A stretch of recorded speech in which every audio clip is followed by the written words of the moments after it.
Fala cambada de preá. Esse é o final da resenha sobre a maravilhosa raça Rottweiler, e para tanto convidamos o grande Jean Romano, que solta a voz e manda a real sobre criação, manejo e tudo mais. E para me auxiliar chamei a tartaruga ninja petista, meu amigo Maxwell Melo, que vem nos ajudar a bater a cota de feiura exigida pela plataforma. E se você não aguenta mais olhar essa sua polenta no quintal e quer transformar esse cachorro disforme em uma montanha de músculos, exalando saúde, dê Vet Growth para seu cão. Use nosso link na descrição e o cupom VET10 para garantir 20% de desconto. Compra aí, preá. Sobre isso, eu assisti, eu não sei se você é muito mais estudado que eu assisti um documentário e eu perdi ele.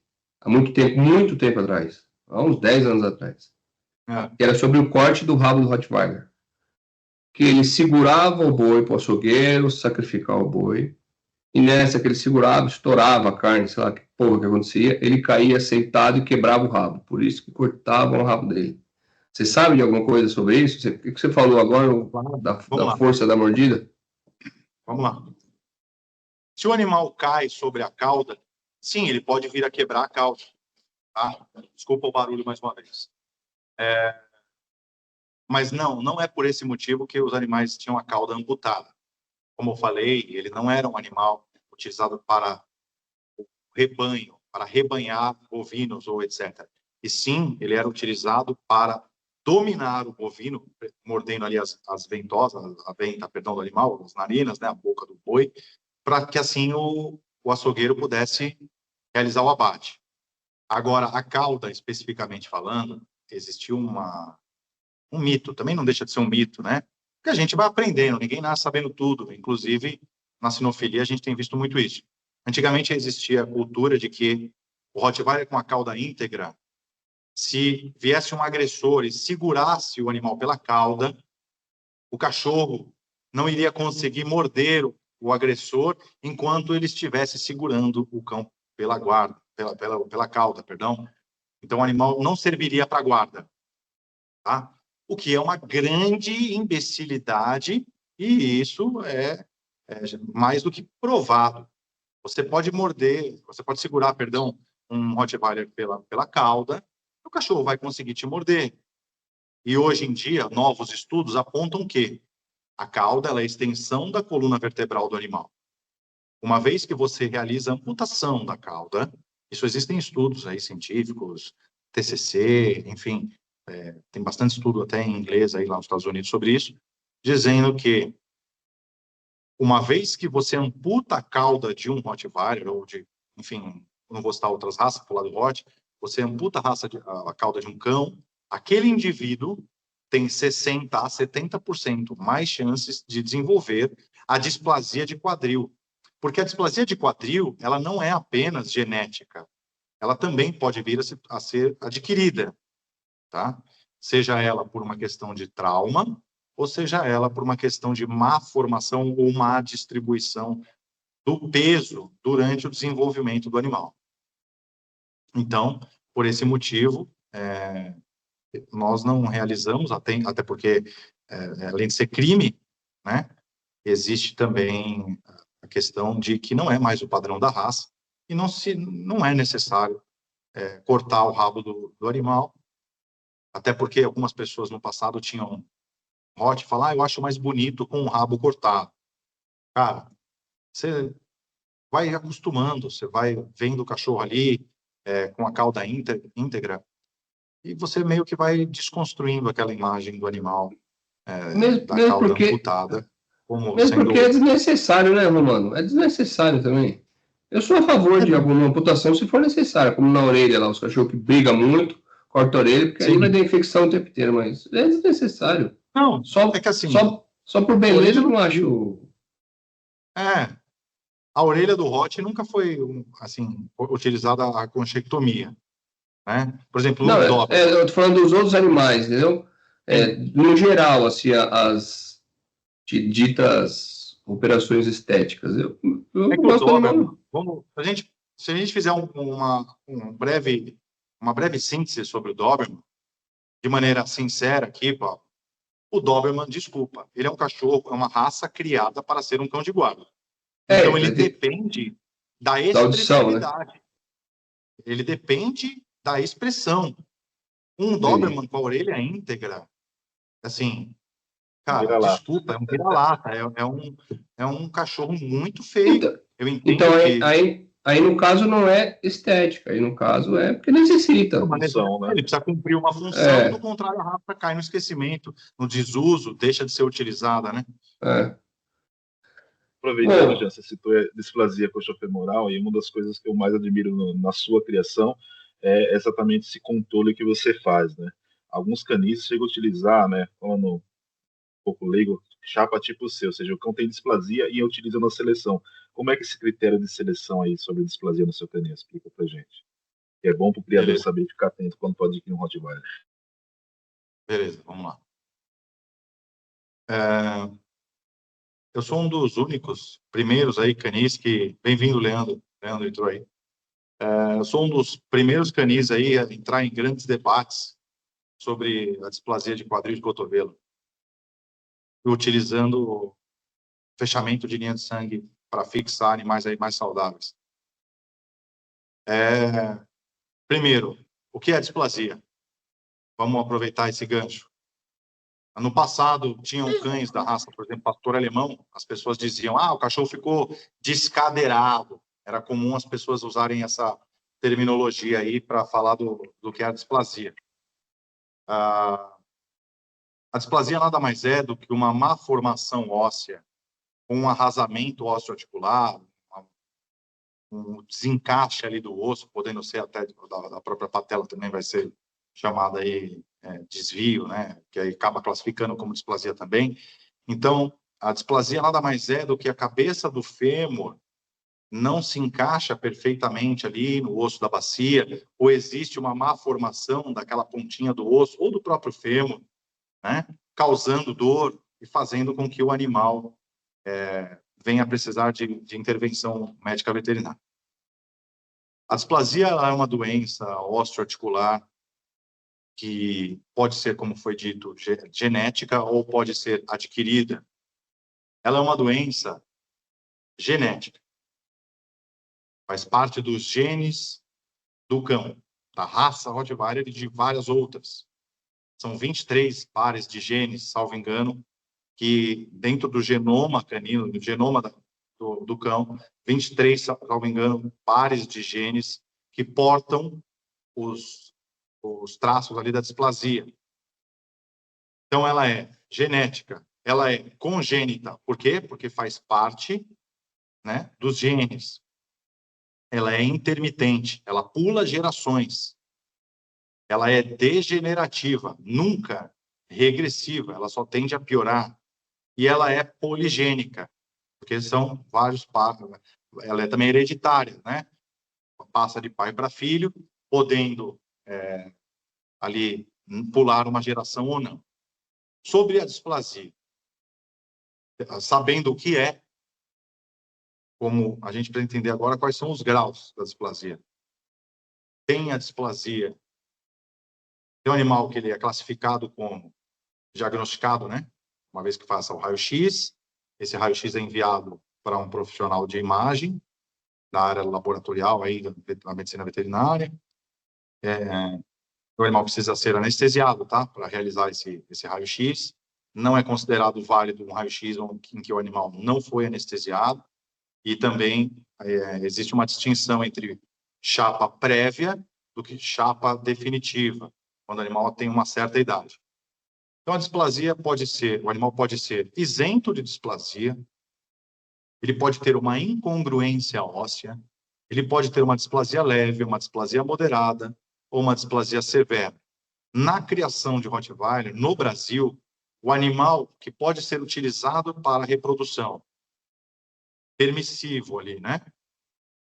Isento de displasia, uma incongruência óssea ou displasia leve, ainda assim é aceito para ser utilizado na reprodução no Brasil.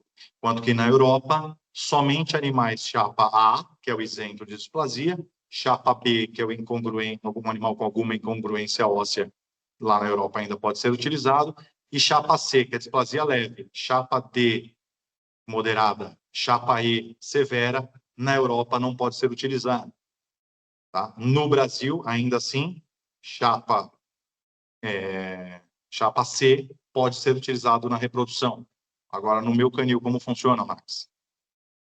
Que é feita, hoje em dia, inclusive, as pessoas vêm fazendo até o PENRIP e tal. O PENRIP é um método de aferição ali para sugerir de maneira muito sucinta e precoce, né?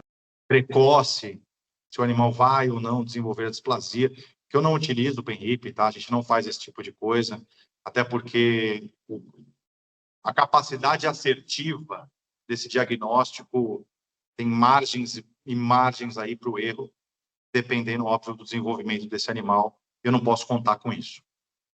Então, nós fazemos ali uma chapa prévia, tá? No animal, antes dele se tornar plenamente adulto, e depois uma chapa definitiva. O animal no nosso canil só será acasalado se ele for isento de displasia. Por que digo isso? Porque se eu estou utilizando um animal na reprodução, que esse indivíduo ele é isento de displasia, com uma fêmea também isenta, os filhos deles podem vir a se tornar animais com displasia severa? Em teoria, podem. Em teoria, podem. Né? Por quê? Porque é uma doença intermitente. Como eu falei, ela pula gerações. Né? Então, não seria algo tão rápido assim, no primeiro acasalamento, eu conseguiria resolver uma doença milenar aí da raça. Tá? Não existe isso. Até porque os acasalamentos no Brasil eles são utilizados acasalamentos mais outcross, né? Acasalamentos mais abertos. Trazendo aí, toda vez que eu abro uma linha de sangue demais, sem nenhum grau suficiente ali de endogamia para fixar determinados traços, inclusive traços com relação à saúde. E falando de saúde, eu quero afastar o grau da severidade naquela linha de sangue. Isso não é possível, tá? Com criadores que têm 2, 3 cãezinhos e abre canil, beleza? Se faz necessário uma coisa chamada variabilidade genética, tá? Dentro do mesmo canil. Então, você acasalando o animal, a intenção do criador é acasalar animais mais saudáveis para gerar animais saudáveis. Pode vir a acontecer? Sim, pode. Existe uma incidência real a se preocupar com relação a isso depois de 5, 6, 7, 8 gerações? Não. Não há uma incidência. Hoje, eu já entrei nesse debate com um veterinário, ortopedista, também criador de Rottweiler, que não acreditava em mim, etc. Mas fica difícil a gente discutir com uma pessoa, né, que tem, sei lá, 3 cachorros e fica na casa do adestrador, nem na casa dele fica. O negócio dele é diagnosticar a doença e receitar remédio. Não é o caso aqui da gente, que está na mão ali, na lida, todo dia, há anos. E o que a gente tem visto é que nossos clientes, um deles aí é o Leandro, criador, dono do canil Império Nunes, eles são clientes que têm ficado satisfeitos, têm ficado felizes. Pessoas que estão utilizando os animais aí do nosso canil, realizando chapa de displasia, e estão recebendo resultados satisfatórios. É porque é um investimento alto se criar um animal por quase 2 anos para realizar a chapa, né? Então, eu acredito que seja essa maneira de seleção deveria ser seguida no Brasil. Não estou dizendo que eu sou o único que faz isso, eu sei que existe mais uns 2 que também criam assim, de cabeça. E sinto muito que alguns canis ainda no Brasil acasalem animais com displasia e depois ainda acham ruim quando um cliente reclama que o seu cão, né, está passando ali por necessidades cirúrgicas por negligência desse criador. Jean, você não acredita que tudo isso, essa demanda, e há um tempo atrás nós estávamos falando sobre alguns pseudo-vendedores, alguns pseudo-adestradores e tal. Você não acredita que eles estão... Você falou até do certificado de imbecil. Você acha que esses imbecis, eles não estão, na verdade, utilizando essa mudança na sociedade, né, na sociedade brasileira, aí, que está ficando um pouquinho mais fraca, a seu benefício próprio para vender animais? Você entendeu? Assim, aqui meu cachorrinho ele é dessa forma, o meu Rottweiler ele vai fazer, ele é desse jeitinho aqui, você que tem uma samambaia pode ficar tranquilo que ele vai ficar assim. Você não acha que isso, na verdade, esse pessoal não está entrando por essa seara para obter lucro, para ter ganho financeiro mesmo? Claro. Já dizia meu pai, né? Todo dia sai um imbecil e um malandro de casa, quando eles se encontram, dá negócio. Então, o leigo é o cara que vê o filhote, ele se apaixona pelo filhote. É o cara que muitas vezes acaba não pesquisando. Só que se o cara pesquisar preço, mesmo dentro de canis, tá? Dentro do canil, vamos lá. Canil no Rio de Janeiro, em São Paulo, em Minas, no Acre, no Ceará, na Bahia. Cada estado tem um número X de criadores que fazem o controle direitinho das doenças, que a raça determinada aí, no caso a gente está falando do Hodgson, a raça é predisposta. E o cara que é cachorreiro, ele visa grana. Quem visa grana, o cara não está nem aí para isso, né? É o cara que ele quer colocar o macho e a fêmea para reproduzir, ele usa a vacina nacional, nunca fez o exame que o animal tem. Se você perguntar algum exame que o animal tem, ele vai te mostrar a carteirinha de vacinação do cachorro. Se você falar, o seu cachorro tem pedigree, ele vai responder, ah, tem, ele come pedigree todo dia. Entendeu? É isso. Entendeu? É o Rottweiler, cabeça de touro, rabinho cotó. Então, aí o cara, saindo dessa seara comerciante, cachorreiro, tem o canil criador, que tem um registro na CBKC, ele emite mapa de ninhada, ele tira lá o pedigree, mas ele presta também um desserviço. Por quê? Porque o cara pega um cachorro, reproduz ali com uma fêmea, tira a ninhada. O que ele entende? Nada. Ele pegou o trabalho pronto de alguém, você não sabe se esse trabalho é bom ou ruim. Ele pegou o trabalho pronto de outra pessoa, ele não sabe se é bom ou ruim. Não entende se existe compatibilidade genética entre esse macho e essa fêmea, entre essas linhas de sangue, é isso que eu quero dizer. O que ele vai ganhar, o que ele vai perder, porque um acasalamento a gente precisa entender que é o cruzamento de fenótipo com genótipo. Não importa qual é a raça. O genótipo precisa ser compatível com o genótipo do macho com a fêmea, né, e vice-versa, e o fenótipo do animal. Nesse acasalamento, eu busco melhorar o quê? Né? Então, o cachorreiro é o cara que investe nada e ganha muito mais dinheiro do que um canil que faz todos os controles. Infinitamente mais, cara. É infinito quanto mais de dinheiro, principalmente falando aí em raças pequenas, tá, cara? Raças pequenas é lavagem de dinheiro. É um mundo à parte, né? É outro Raças mundo. pequenas é um mundo à parte. Estou tomando muito tempo de você, então, para terminar, eu queria terminar com uma polêmica, né? Óbvio, né? Então, vamos lá. Jean e polêmica, esse é o velho Jean, viu? Mas essa aqui eu acho que é a polêmica do bem, a polêmica, né, maravilhosa aí que a galera quer saber. Ela quer saber sua opinião. Tem um amigo nosso, eu não vou falar o nome, começa com L, entendeu? O sobrenome dele. Ele te adora. Ele gosta de verdade. E ele gosta de levar os cãezinhos dele, dar um rolê na pista, fica lá campeão de rolezinho lá, aquelas coisas lá. E beleza, até aí tudo bem, é a diversão dele, né? Entendeu? Isso aí cada um, cada um. Então, visto isso, né? Primeiro, o que você faz, o que você acha das exposições de conformação e como é o temperamento desses cães, né? Pô, de repente o juiz pode se acessar até o saco escrotal do cachorro. Como é que fica o temperamento? E se os cães Quanto Serra Romana participa disso, por favor? Você pode falar para nós? Bom, vamos lá. Quantos cães do Serra Romana participam da exposição? 0. Mas vamos falar sobre o Renato Laprega.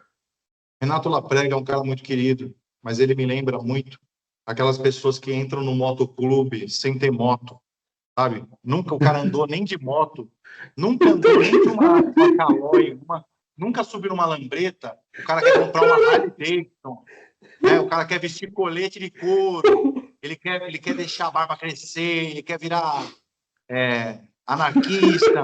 Então, é uma pessoa que eu adoro, tô brincando. Meu amigo aqui. Também. Eu adoro ele. Ele é um cara que de linha de sangue, tô falando sério agora, sem zoeira, conhece pra cacete de linha de sangue de Hot. Ele respira a raça Rottweiler, é um apaixonado pela raça. Ele talvez ainda ele não tenha tido a oportunidade de criar da mesma maneira que nós aqui criamos e tal, por uma questões de foro íntimo, né? Mas ele é uma pessoa que eu vejo, sim, no futuro, sempre ali tendo contato com a raça. Pessoa muito querida. E por que ele participa de exposições, né? O que eu acho dele participar de exposições? Como eu disse, o cara que nunca andou de moto vai no motoclube e quer comprar uma Harley, né? O cara que teve ali o primeiro Hot, que era um Hot sem procedência, na época ele era leigo, adquiriu uma fêmea de Hot e tal, e depois ele adquiriu um cão que tinha uma certa procedência, e era um baita de um cachorro, e por o negócio da exposição ser infinitamente, amplamente mais divulgado, porque é o business, né? Onde é que está o business? Na exposição. O business não está no mundo do trabalho.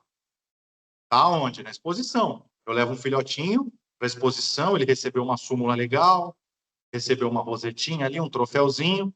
Aquele filhotinho ali, que é que eu produzi X, tem um outro valor distinto dos irmãos de ninhada, porque ele é campeão.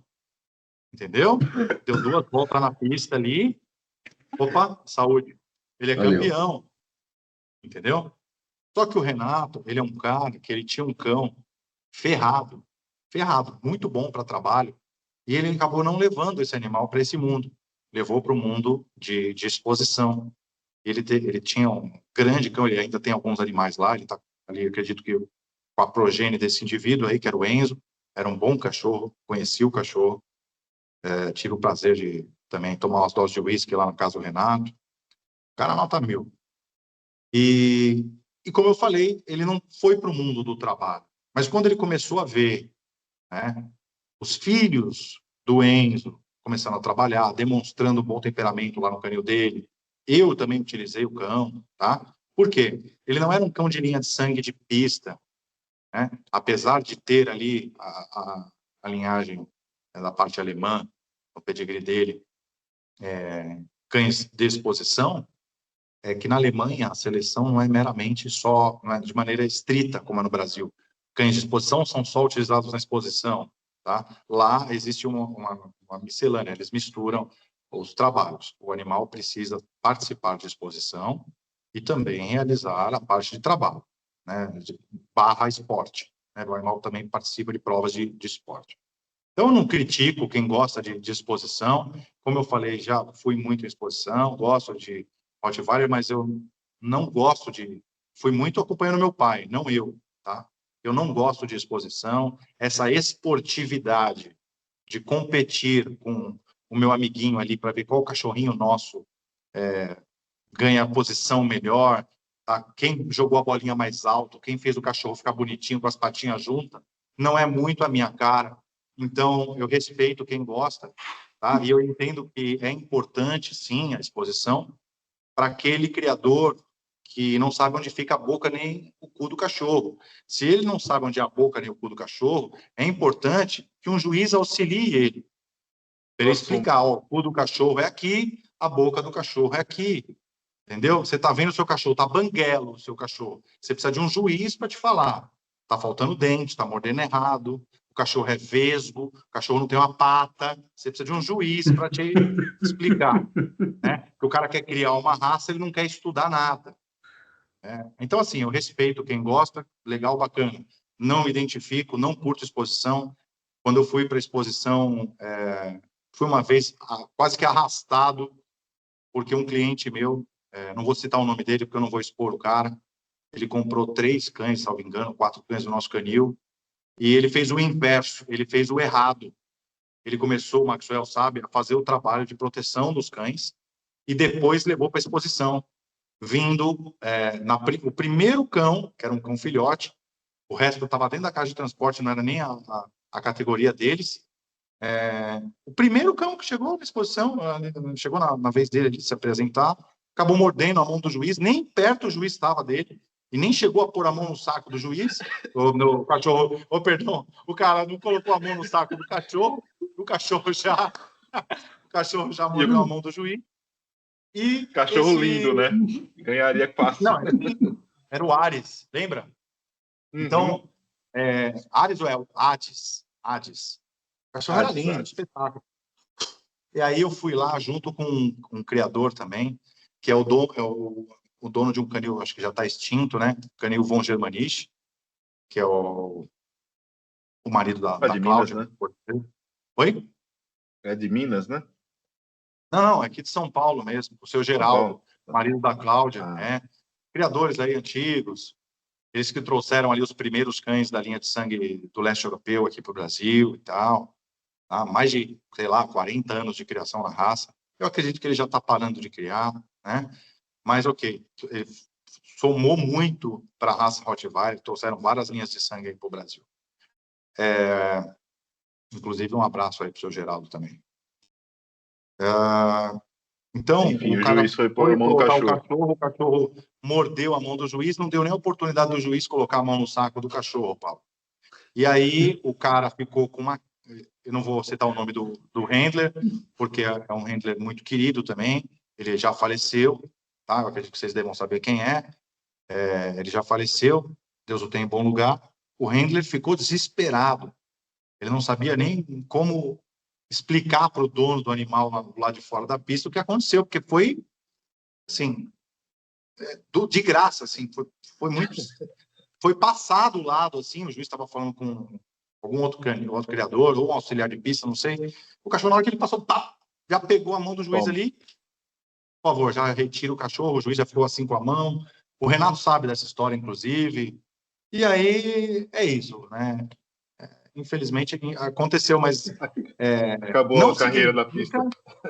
Não, mas não significa, se você pegar um filhote aí, e você quiser levar para a exposição, não significa que não vá servir, né? Vai servir. Mas eu não recomendo um animal do meu canil para exposição. Não é nem por questão de temperamento. É que animais de exposição, eles são selecionados a gerações com uma conformação já ali no crivo de avaliação de um juiz. Entende? Que são animais...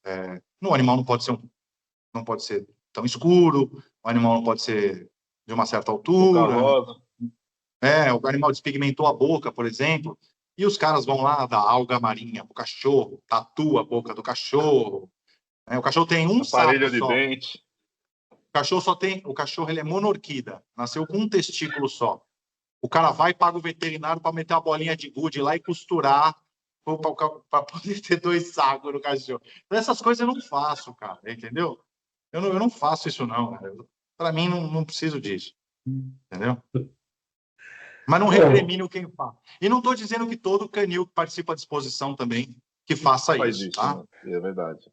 Eu estou dizendo que, infelizmente, existe. Eu acho bem engraçado, como eu já imaginaria. E eu acho importante. Do jeito que é feito no Brasil, eu acho errado, mas eu acho importante a exposição, assim. Manter-se o padrão e tal. Não pode ficar mudando o padrão, né? Por gosto de mercado, ficar alterando o padrão. O padrão é aquele. Se acontecer alguma coisa, não dá, esse tamanho dá algum problema de saúde, tudo bem, altera, mas em alguns casos específicos, mas o negócio tá louco. Mas tirando isso, eu acho importante, sim. Teria que ser feito, né, a prova de trabalho e logo após uma pista de conformação e tal. Eu acho bacana isso. Mas é isso aí, rapaziada. Eu queria agradecer muito vocês, tomei o tempo muito deles. Queria agradecer bastante, viu, Jean? E o Max também, muito obrigado, cara. Muito obrigado por vocês estarem aqui. Se vocês quiserem terminar com alguma mensagem aí, eu ia gostar muito, viu? Vou deixar a palavra final para o Jean. Você realizou um sonho meu, viu, Pablo, de fazer esse cara falar aqui para a internet e abrir. Tem muito conhecimento guardado. É só cutucar que sai. Obrigado, Jean. Obrigado, Pablo, pela oportunidade. Tamo junto.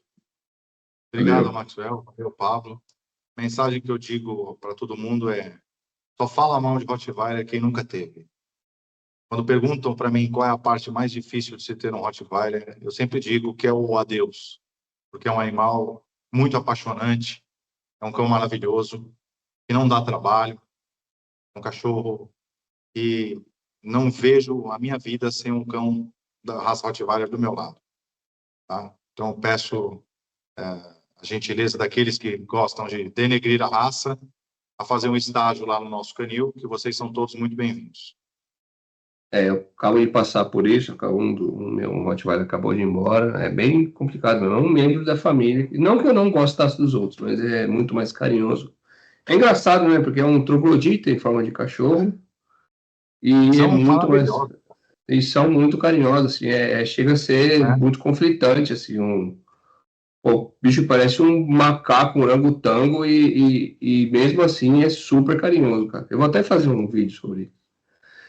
Então eu queria agradecer vocês, foi muito legal, muito obrigado, Jean, e é Eu isso que aí. agradeço, um forte abraço para todo mundo. E não esquece, hein, rapaziada, Vet Growth, hein? Aí, gordinho, tá vendo aí? Valeu. E se você chegou até aqui, escreve Serra Romana no canil, no comentário. É isso aí, rapaziada. Valeu. Valeu. Um abraço.